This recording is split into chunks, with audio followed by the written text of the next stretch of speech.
Je pense que surtout, la CGT fait une saloperie au peuple français, hein.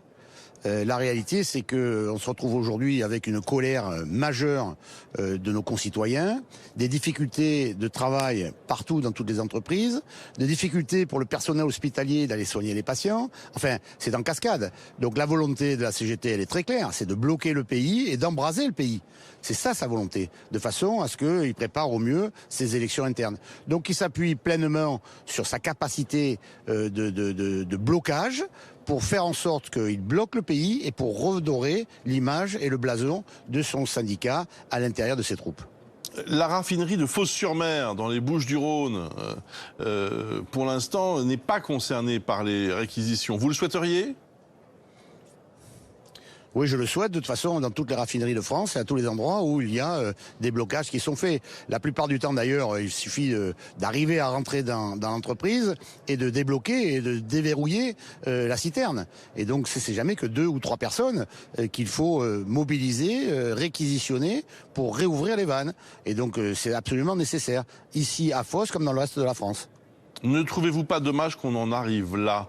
Au fond, ce conflit dure depuis plusieurs semaines. Le gouvernement a tout fait pour le minimiser.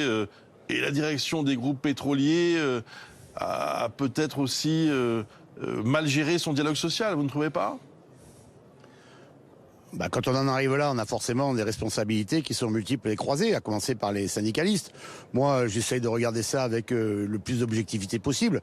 Quand les chiffres sont apparemment vrais, on gagne pour un ouvrier près de 5 000 euros par mois et qu'on a une prime tous les ans entre 7 000 et 9 000 euros par mois. C'est pas ceux qui souffrent le plus dans notre pays, manifestement. Et donc, le fait que Total ait des grands profits, eh bien, écoutez, Total ait des grands profits, il faut voir comment ça se traite, mais on peut pas dire que les salariés soient maltraités à l'intérieur de l'entreprise par rapport au reste du revenu moyen des Français dans notre pays. Donc là, il y a quand même des fautes qui sont lourdes de la part du syndicat, hein.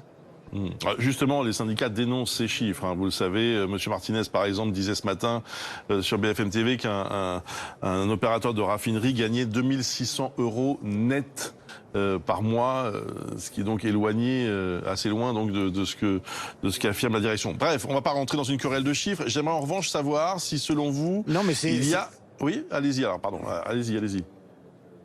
Oui, je ne veux pas rentrer dans une querelle de chiffres, mais même si vous prenez le plus petit, le plus bas des salaires pour le moins qualifié dans une entreprise de 1 900 euros net, c'est quand même très convenable, me semble-t-il, hein.